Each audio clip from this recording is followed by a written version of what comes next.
Il est quelle heure? On parle de quoi? Il est 22h06. C'est votre moment de lecture de la soirée. Alors, ne sachant pas la teneur des comment ça s'appelle, des chapitres, je me suis dit on n'en met qu'un seul ce soir. Parce que vu la gueule du chapitre 10, je préfère être méfiant un tout petit peu.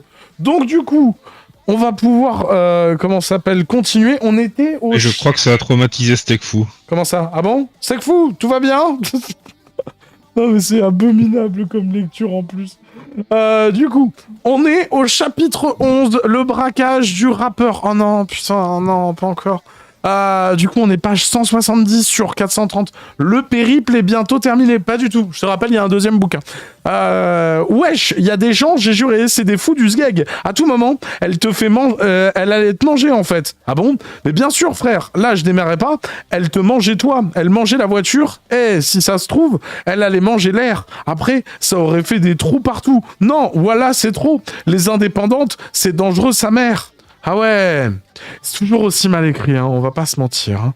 La petite équipe du rappeur avait fini par arriver proche du commissariat. La voiture venait de s'arrêter. Il fallait maintenant procéder à un plan.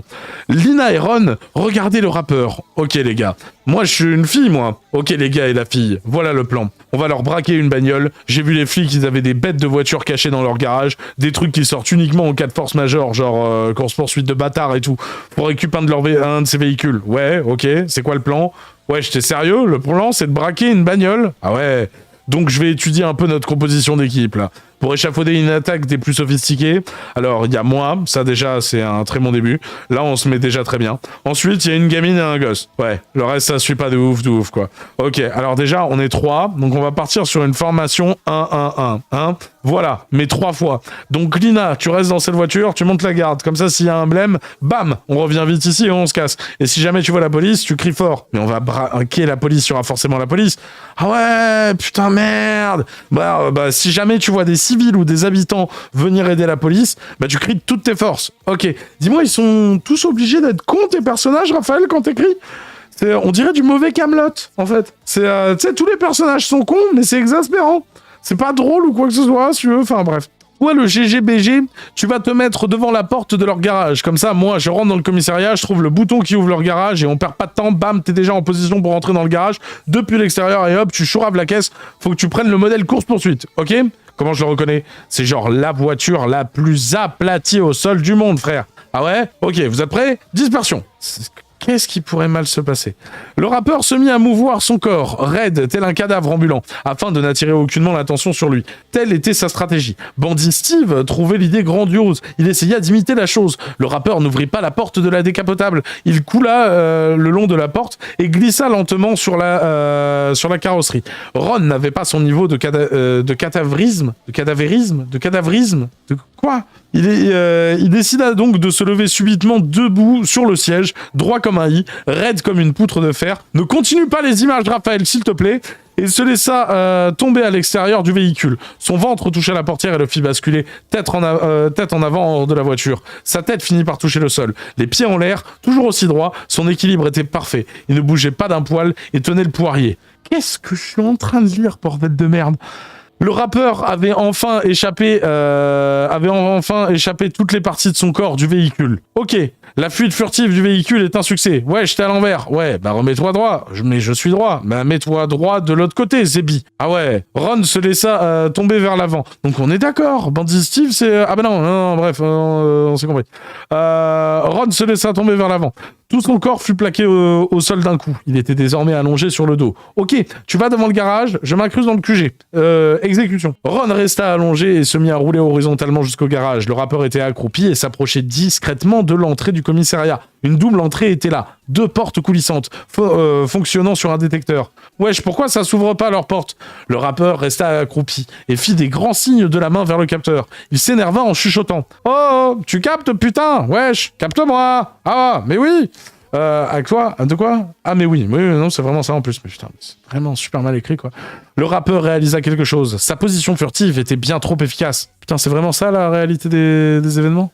Alors il se leva et fit mine d'être comme tout le monde, un homme repérable. Oui, bonjour, je viens d'Australianor et j'aimerais entrer dans Police. Ah ouais, fallait que je fasse un accent. Ok, excusez-moi. La porte s'ouvrit. Il reprit immédiatement son ancienne posture, celle d'un homme non repérable, accroupi. Mais il se croit dans Splinter Cell en fait, c'est ça? Il rentra finalement dans le commissariat. Ok, on est en territoire hostile, va falloir faire preuve de patrimoine, de parcimonie, moine par-ci, par-là, voilà, partout en fait, c'est tout. J'ai envie de me frapper le crâne, et en plus il manque un point. Le rappeur dépassa le sas du commissariat et entra dans la salle principale. Le policier Snake s'y trouvait. Il terminait son dernier rapport. Bang. Eh ben, en dehors des objets peut-être vivants qui volent par-dessus nos têtes, ma foi, c'est une journée bien entamée qui se termine là. Je vais pouvoir prendre ma nuit tranquillement. Putain, il y a tous les univers qui se connectent, en fait. Il y a comment ça s'appelle? Il y a Sergent Snake. Enfin non, policier Snake. Le policier Snake se leva, mais une telle position pourrait lui donner une vision périphérique de la pièce et compromettre la couverture du rappeur. Mais putain, mais t'es pas MJ, en fait. T'es pas dans un RPG, là, t'es dans un bouquin. Heureusement, un objet vola par-dessus sa tête, lancé par le rappeur depuis sa cachette afin de faire diversion. Eh, c'est quoi ça? Encore un objet volant par-dessus Australia? Non mais oh! Snake se retourna et s'approcha de l'objet en question. Une simple agrafe. Eh ben tu n'as pas peur, toi, tu veux que j'appelle la base? Hein? Attention, petite agrafe, si tu réponds à cette phrase, c'est la classification SCP directement qui te tombe dessus. Alors... Putain, c'est de la merde. Alors, je t'écoute. Ouais, j'étais un baiser, il dit quoi, lui, se chuchotait le rappeur? À moins que tu veuilles me faire comprendre quelque chose, peut-être. Tu veux changer de bureau? Putain, il bouge pas, ce con, c'est sérieux ou quoi? Le rappeur lança un deuxième objet, plus loin au fond de la pièce. Un tube de colle, cette fois. Ah non, mais c'est quoi, ça? J'hallucine, j'appelle du renfort sur le champ. Quoi? Policier Snake s'approcha du téléphone fixe du QG et le décrocha. Oui, allô, oui. Ah oui, c'est moi qui appelle, c'est vrai. Alors oui, justement, il y a des objets qui volent un peu partout dans la salle principale. Tu peux venir? Non, mais je suis sérieux, là. Hein, il y a une agrafe, déjà. Elle est à 2 doigts de répondre à mes questions.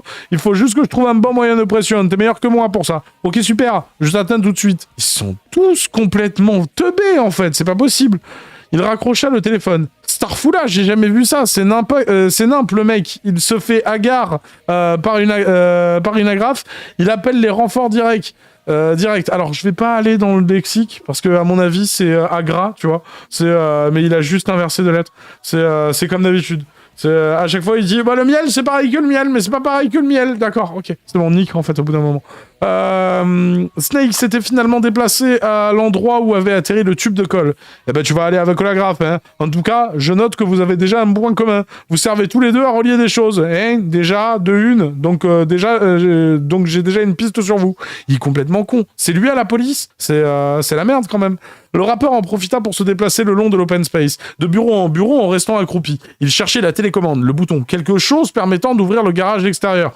Mais un second policier finit par arriver dans la salle depuis les escaliers, mais non au premier et deuxième étage. Le policier Johnson. Snake! Ah, Johnson, tu tombes très bien. Regarde ça, j'ai déjà une piste sur ces deux individus suspects. Je pense qu'il y a un lien entre le rapport d'information qu'on a eu sur le trafic aérien aujourd'hui et ce qui s'est passé à l'instant là. Les objets s'envolent ou quoi? C'est une première. Ok, mets-les-moi au bureau d'interrogation là-bas. J'arrive les interroger. Très bien. Non, attendez, mais c'est un sketch des Monty Python super mal écrit ou ça se passe comment? C'est très compliqué d'écrire la bêtise, mais pourtant il a juste qu'à s'enregistrer parler, enfin je comprends pas. D'habitude il arrive très bien en live, pourquoi sur papier là d'un seul coup c'est très compliqué? Les deux policiers se déplacèrent au fond à gauche de l'open space. C'est très précis, tu vois, comme ça on arrive à voir la spatialisation de l'environnement et tout. Là où se trouve le bureau des interrogations. C'est ici qu'étaient exécutées les procédures interrogatoires. Mais putain, mais c'est vraiment écrit par un gosse, c'est pas possible. Oh là là. Et il se rendit dans une boulangerie. C'est là où le boulanger vendait son pain. Oh putain, mais c'est pas possible. Policier Johnson s'assit devant les deux objets mis sur le bureau côte à côte. Il les regardait d'un air menaçant, déterminé. Snake alluma la lampe de bureau et la pointa sur les objets. Écoutez, si vous voulez que les choses se passent bien, il va falloir tout me dire. Et peut-être qu'on pourra trouver un arrangement pour que vous ne finissiez pas à la base. Mais pour ça, il va falloir jouer carte sur table. Est-ce que vraiment, il y a un putain de chapitre dans son putain de bouquin qui est consacré à l'interrogatoire policier d'une agrafeuse et d'un tube de colle, quoi? Qu'est-ce que c'est que cette histoire? C'est de l'art contemporain, c'est ça? Snake regardait Johnson avec admiration. Il était très fan de son expertise interrogatoire. Le rappeur était stupéfait, mais il put enfin comprendre pourquoi la police n'a jamais été prise au sérieux de là où il venait. Il profita de cet interrogatoire forcé pour prendre les escaliers et monter au premier étage. Il y avait là un long couloir avec plusieurs cellules à gauche. C'était là la prison d'Astralia. Il marcha le long du couloir. Les cellules étaient vides à l'exception de celle du fond. Le rappeur reconnut immédiatement la personne. Jackson? Adamat? Qu'est-ce que tu fais là, frangin? Wesh, t'as été pétasse, Zébi. Ça fait combien de temps que t'es là, frère?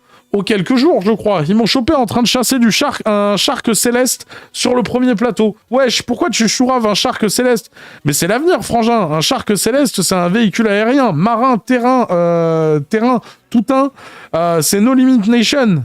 D'accord. Ouais, t'es sur des bails. Eh, je te libère. Non, barre-toi, t'inquiète, je suis libéré demain soir. Ok, bah tranquille alors. Ouais, tranquille, tu fais quoi ici, toi? Ah bah là, justement, tu sais pas comment ils s'ouvrent leur garage, là? Faut que je leur choure une petite bagnole au calme. Ah, tu veux le modèle de course, hein? J'avoue, il claque. Il y a une télécommande accrochée sur un mur au rez-de-chaussée. C'est à côté de l'escalier, t'as un des boutons, c'est pour le garage, j'ai déjà vu faire. Ah bah si merde, frère. Vas-y, je décampe. Bye, frangin. Putain, c'est toujours aussi mal écrit, les dialogues, quand même, on va pas se mentir. Le rappeur reprit le couloir dans l'autre sens et descendit les escaliers. Les deux policiers étaient visiblement toujours occupés. Écoute, tube de colle. Juge Gilbert a des relations, c'est vrai, mais il ne pourra rien pour toi. Tu auras beau lui avoir servi peut-être des tas de fois, il pourra pas te servir dans cette situation. Il pourra pas te sortir de cette situation. Alors maintenant, tu réponds. C'est quoi ton plan? Tu veux de tous nous coller? Tu sais, j'étais comme toi quand j'étais plus jeune. Moi aussi, je trouvais que les choses, elles étaient pas assez rapprochées, pas assez liées entre elles. Puis les choses évoluent, la vie continue. Wesh, c'est un délire. Ok, la télécommande, c'est ça. Putain, il y a plusieurs boutons. C'est quoi celui-là? La lumière de la pièce s'éteignit. Merde! Le rappeur appuya sur le bouton. La lumière revint. Snake regarda Johnson, un peu inquiet, mais Johnson parvint à garder le contrôle de la situation et se mit à regarder d'un œil différent le tube de colle. C'est vrai, t'es fort, je t'ai peut-être sous-estimé. Écoute, voilà ce que je te propose. On va jouer franc jeu tous les deux. Tu me dis quelles sont tes convictions, tes objectifs, ton plan, et je me charge de te créer une identité juridique viable afin que tu puisses vivre comme un Australien et jouir des mêmes droits que les autres. Qu'est-ce que t'en penses? C'est honnête, non? Ok, c'est pas celui-là, ça. L'imprimante s'alluma et imprima un papier. Putain, mais qu'est-ce que c'est que cette scène? Seulement rien n'avait été tapé sur l'ordinateur. Le papier sortant de l'imprimante était vierge. Le policier Snake s'approcha de l'imprimante, prit le papier et le ramena à Johnson. Tu veux un contrat signé? Je vois que tu connais les règles. Je savais que c'était pas un débutant, Johnson, dit Snake. Putain, il y a trop de boutons, bordel. C'est quoi, lui? Un bruit lourd et métallique se lança. La procédure d'ouverture du garage s'était enclenchée, mais en situation d'alerte. Une alarme retentit dans tout le commissariat. Les deux policiers se retournèrent en direction de la provenance du bruit. Manque de chance, la main du rappeur dépassait encore du bureau, où se trouvait le bouton de la télécommande. « On a un intrus! Merde !» chuchota le rappeur. C'est pour ça que c'est écrit en majuscule. C'est incroyable, même ça, en fait, il arrive à se contredire, quoi. Il y a un individu non désirable dans nos lieux, Snake. Va voir qui c'est. Snake se rapprocha du bureau où se trouvait le rappeur, juste derrière. Pris de panique, le rappeur se leva. Il se trouva nez à nez avec le policier Snake. Les deux eurent peur et furent pris d'un sursaut. Ah, wesh! Johnson fronça les sourcils. Il ne savait pas de qui il s'agissait. Le rappeur n'était pas connu des lieux. Mais qui est cet individu si sombre? Wesh, à mort, l'État-providence. Pardon, quoi? Le rappeur se mit à courir en direction de la sortie à toute vitesse, mais il se prit les portes coulissantes en pleine face, ne s'étant pas activé assez vite. Il recula d'un pas, attendit quelques secondes en regardant les deux policiers dans l'incompréhension la plus totale. « Est-ce qu'on peut faire quelque chose pour vous, monsieur ?» Les portes finirent par s'ouvrir. « Nick Zebi !» D'accord. Le rappeur reprit son cavalage à toute vitesse et se dirigea vers les garages d'extérieur. Bandit Steve s'y trouvait déjà allongé et droit devant les portes s'ouvrant lentement. Pourquoi ça s'ouvre aussi lentement, wesh? En effet, les voitures de police étaient très rapides, mais pas l'ouverture des portes. Il leur fallait au moins 30-40 secondes pour permettre un passage véhiculé. Bah ouais, ok, tour de commissariat pour disperser les traces. De quoi? Pourquoi je comprends jamais rien quand ils discutent? Le rappeur se remit à cavaler en faisant un tour de commissariat depuis la gauche. Ah mais putain, mais c'était vraiment ce que j'avais compris du coup. Bandit Steve se mit à rouler toujours allongé afin de faire la même, mais depuis la droite. Les deux policiers les voyaient faire. Des fenêtres et baies vitrées étaient installées sur les 4 murs de l'open space, leur donnant une bonne vision de l'extérieur. Mais que font-ils? S'interrogea Johnson. Ça ressemble à une danse culturelle du souk, ça. Hein. En plus, ils sont foncés. Ils sont foncés. Je crois qu'il voulait écrire fonce D. En plus, il est fonce D, il fonce. Haha, c'est maringue. D'accord, très bien. Stephanie Kelling, femme du policier Johnson, descendit les escaliers à toute vitesse, finissant de s'habiller dans sa tenue de policière. Qu'est-ce qui se passe? Ah, ma chérie, eh bien, bonne question. On était en train d'interroger ce tube de colle avec sa femme agrafeuse et il se trouve qu'un soucan a activé l'ouverture des garages. Et là, il tourne autour du commissariat en courant très vite, sûrement un rythme nocturne de la culture soucan. Mais vous voyez pas qu'il temporise juste l'ouverture du garage, ils veulent nos voitures. Oh merde, oh putain! Allez, on se bouge, les garçons. Snake, tu restes ici avec le tube de colle et tu le gardes bien en vue, hein. Faut pas qu'il bouge. Je m'occupe du soucan avec ma femme. Très bien. Johnson et sa femme sortirent rapidement du commissariat. Tu t'occupes de poursuivre le soucan et je vais surveiller les garages et préparer une voiture au cas où. Ok, chérie. Johnson courut vers la droite jusqu'à l'angle du bâtiment. Le rappeur tomba nez à nez sur eux. Ah! Et fit un demi-tour immédiat pour cavaler dans l'autre sens. Stéphanie était arrivée depuis les garages. Ron s'y trouvait. Bah t'es le gamin de l'orphelinat, qu'est-ce que tu fais par terre? Ah salut madame, j'utilise une technique de furtivité accrue pour voler la voiture de la police aplatie. Haha, plutôt cool, merci. Quoi? Les portes du garage... Ça, plutôt cool, merci. Mais, ouais, c'est ça, Les portes du garage étant désormais suffisamment assez ouvertes pour permettre une entrée, Bandit Steve roula dans l'enceinte du garage, puis tourna sur lui-même afin de repérer le véhicule le plus aplati possible. Stéphanie monta dans un de ces véhicules polyvalents et s'adressa une dernière fois à Ron. Bonne chance pour la course-poursuite alors. Ah ouais, merci à vous aussi, madame. Ron finit par trouver une voiture particulièrement plate et se faufila dedans. C'est la première fois qu'il devait conduire une voiture. Et le contexte ne lui laissait guère le temps de réfléchir. Heureusement, le bouton de démarrage ne pouvait être manqué. Bandit Steve appuya dessus. Le moteur de la voiture se faisait déjà entendre. Stylé. Stéphanie avait déjà quitté le garage avec son véhicule et s'était placée sur le boulevard prêt à foncer. Ron appuya sur la pédale d'accélération, mais cela accéléra d'un coup le véhicule sur une très petite distance. Tout son corps remuait par un coup, le faisant rappuyer une seconde fois, puis une troisième. C'est dur, Kitano est trop fort en fait. Une voix se faisait entendre au loin. Putain, c'est vrai, il y a Kitano qui existe dans le récit. Oh, putain, il y a tous leurs là, c'est vrai. C'est de la merde. Wesh, attends-moi. C'est bon, j'ai la voiture, je suis là-dedans. Tourne à droite, prépare-toi à accélérer sa mère. Ok, Bandit Steve tourna le volant à droite afin de prendre le boulevard principal Nord-Australia, mais la voiture tourna juste les pneus. Ben pourquoi ça tourne pas? Stéphanie baissa son carreau et sortit à moitié du véhicule pour conseiller le petit castor. Il y a des castors et tout maintenant. Il faut avancer pour tourner, mon chéri. Tourner tout seul, ça ne fait rien. Ah, faut avancer pour tourner. Ah bon, heureusement qu'on n'a pas ça, nous. Ron remit un à-coup d'accélération. Son corps remua à nouveau et rappuya sans faire exprès de nouveau sur l'accélérateur légèrement.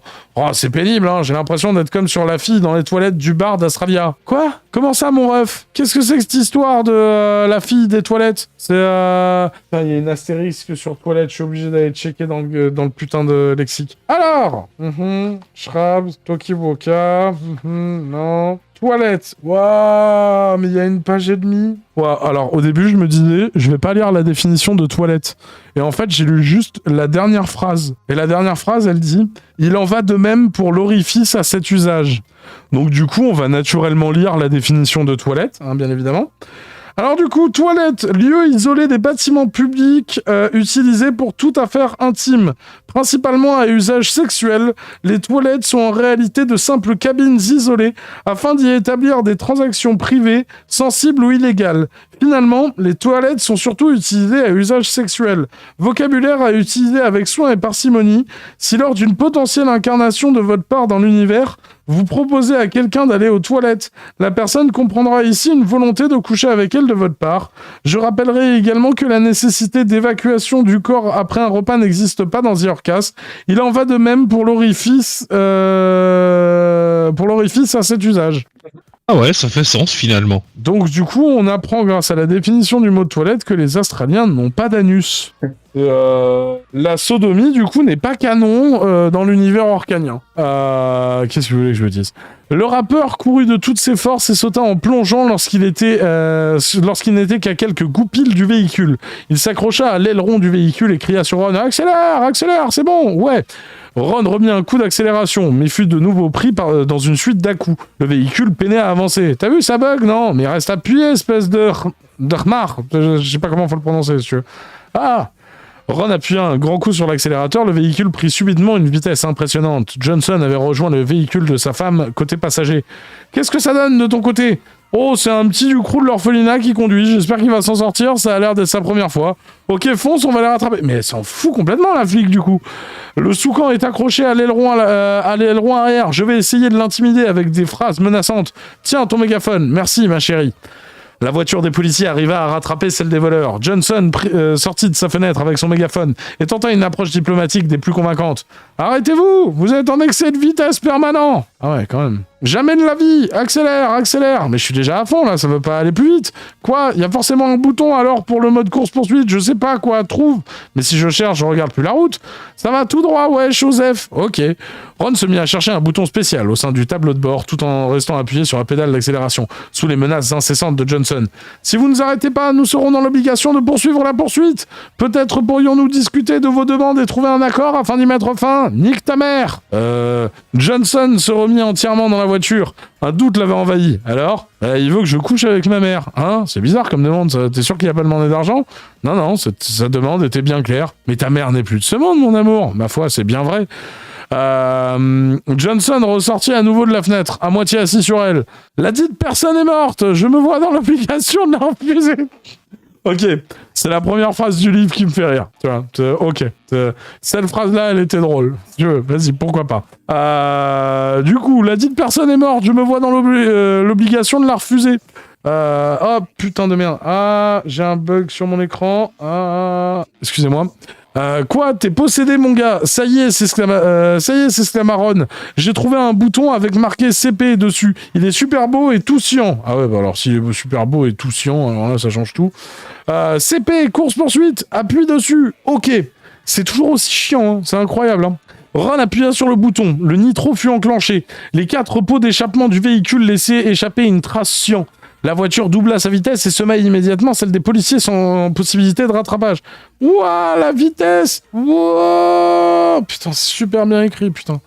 Mais tu sais, Raphaël, si c'est pour écrire des dialogues comme ça, au pire, la description de l'action, en fait, ça suffit, hein. Stéphanie arrêta son véhicule. Elle savait la course-poursuite. Impossible. C'est vrai qu'au final, chérie, on a demandé un véhicule à Madame Clark qui ne puisse pas être rattrapé afin qu'aucun véhicule ne nous sème. Mais si les voyous utilisent notre véhicule, on se retrouve dans la possibilité également de les rattraper. Nous voilà dans de beaux draps. Il me semble que notre ambition nous est surpassée. Cette technologie nitroglycérine est formidable. Je suis très satisfait du résultat. Je t'assure que si tu me fous une tartine de l'or là sur la nitroglycérine mes couilles là, je pète un plomb. La femme de Johnson coupa le moteur. Tous deux sortirent du véhicule et se mirent devant le capot afin de s'y asseoir. Ils sont pas au milieu de la route? Johnson reprit la conversation.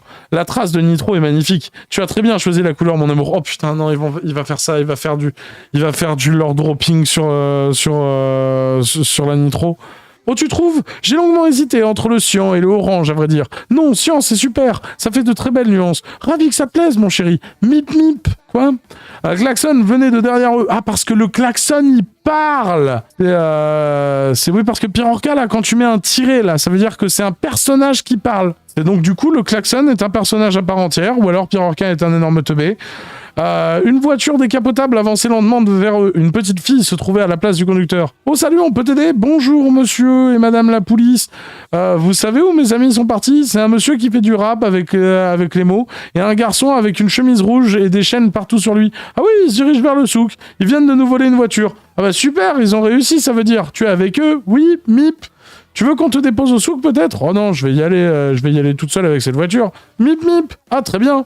Bah, bonne chance alors, au revoir. Qu'est-ce qui vient de se passer là? Lina reprit sa petite promenade de voiture. Ta voiture, elle est vivante? Non. C'est comme Bumbo? Non, je pense que c'est la gamine qui fait mip, tu veux. Ou alors la voiture, okay. Elle est un autre personnage. Lina reprit sa petite promenade de voiture à une allure légère. Très charmante, cette petite. Elle sait déjà conduire pour son âge, je suis étonné. Oh, tu sais, les enfants de nos jours, ils nous devancent dans tant de domaines. Un avenir radieux s'annonce pour l'avenir de notre ville, alors, ma chérie, ne fait aucun doute. Johnson regarda sa femme, amoureux. Dis-moi, chérie, avec plaisir, sur le capot, naturellement. La femme de Johnson commença à se déshabiller et mit les cuisses ouvertes sur le capot afin d'y accueillir son homme. Mais sans transition. Putain, est-ce que tu te rends compte que là, dans les faits, ils viennent de croiser un enfant et donc du coup ils se disent et si on baise? Tu vois, tu sais. D'accord, très bien. Du coup, on était où? Oui, la femme de Johnson commença à se déshabiller et se mit cuisse ouverte sur le capot afin d'y accueillir son homme. J'arrive pas à croire que le bouquin de cul de Marlène Schiappa est mieux écrit que le bouquin de Pierre Orca. C'est ouf, hein? Johnson posa quelques-unes de ses affaires par terre et laissa un message avec son Tokiwoka tout en se déshabillant à son tour. Ici Johnson, vous me recevez? Oui Snake, j'écoute, comment ça se passe? Oui alors on l'a perdu, la voiture CP. Ah putain, en tout cas de mon côté le tube de colle n'a pas bougé. Mais je sens qu'il va bientôt craquer. Bah super, cuisine-le encore un peu. En tout cas, moi j'ai une bonne nouvelle, je vais faire l'amour à ma femme là. Qu'est-ce que je lis? Trop bien. Qu'est-ce que je lis? Johnson déposa le Tokiwoka par terre et dressa ses yeux sur le corps de sa femme, bouillonnant de désir. Ah très bien, ça c'est top, je vous attends alors. Fin du chapitre. Elle a perdu quelques neurones là, je pense. Ah frère, c'est une expérience, hein. Bah du coup, mon cher Morkan, vu que en soi c'est le premier chapitre qu'on lit en ta compagnie, tu penses quoi des écrits de Pierre Orca? Parce que nous, ça fait plein de fois qu'on s'exprime dessus, si tu veux, mais on t'a jamais entendu sur les écrits. Je vais être un peu honnête avec toi, j'écoutais à moitié parce que je suis en train de me faire raid un peu là sur mon serveur Discord. Ah merde. En même temps, donc ouais, c'est comme ça. Ah merde. Rien de grave? Non, t'inquiète. Ok. Et, Ok. Et du peu que t'en as entendu, t'en as pensé quoi? C'est un gars qui est obsédé par la sexualité, qui écrit des choses comme un enfant, quoi. C'est assez spécial. Moi, j'ai l'impression que ça ressemble à une copie, d'un élève de 4ème en français qui doit inventer une histoire et tout, si tu veux. Moi, ça me donne vraiment... Oui, ces persos, c'est des gosses. Tu disais, Marcan? Oui, c'est complètement ça, ouais. On a l'impression que quand il décrit l'expérience du gars qui conduit là, qui appuie à peine sur l'accélérateur et que ça fait un à-coup et tout ça, on a l'impression qu'il raconte son expérience perso quand il a appris à conduire pour faire son putain de permis. On est d'accord? Et oui, il faut lire entre les lignes. C'est parsemé d'instants où tu te dis, c'est autobiographique ça ou pas? Si tu veux, ça se passe comment? Et oui, putain. Oh putain. Au moins c'est du... Genre The Orcas 1. Ouais. The Orcas 1, c'est purement autobiographique pour le coup. Alors, tous les trucs de The Orcas 1, il dit que il le dira à personne, mais tous les trucs de The Orcas 1, c'est sa vie en fait. Tout ce qui tourne autour de Monaco, Tiffany et tout le bordel, c'est ça? Exact. Tiffany, c'est la fille qui la rencontre au collège là. Ouais. Tout ça, on n'est pas au courant, sauf si on épluche les lives non répertoriés et qu'on essaie de tout relier, tu vois. Ouais. Mais c'est un travail de détective limite. Ah, ils font un tableau en liège et tout avec des petits fils et tout. C'est incroyable. Ouais, c'est ça. Bref, on en est donc du coup à la page 193 sur 430. Le chapitre 12, c'est pas pour ce soir, hein, vous m'en voudrez pas.